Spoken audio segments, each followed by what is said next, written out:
Hello cool people, welcome back to my channel. In this video we will be discussing two mathematics Olympiad question. So let's start. The first question is find the total mass of three boxes.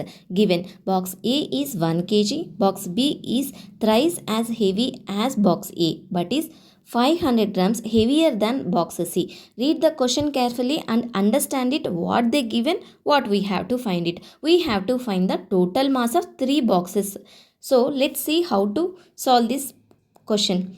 Box A equals to 1 kg or 1000 grams. They given in the question. Box B equals to thrice as box A. Thrice means 3 times.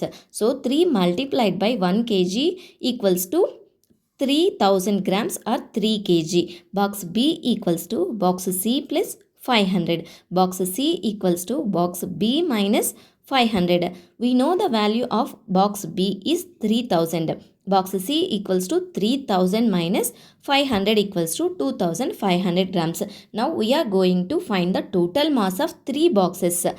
Box A plus box B plus box C are three boxes. We know all three boxes values. 1000 grams plus 3000 grams plus 2500 grams equals to 6500 grams or 6 kg 500 grams. This is the total mass of the three boxes. To make sure you grasp the concept, let's run through the entire solution one last time. Take a look at the full video to see the step-by-step process.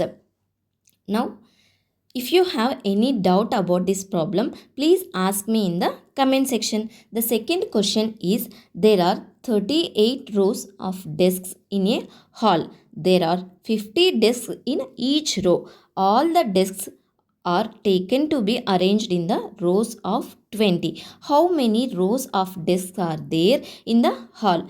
Read the question carefully and understand it what they given, what we have to find it. There are 38 rows of desks in a hall and each row 50 desks they arranged.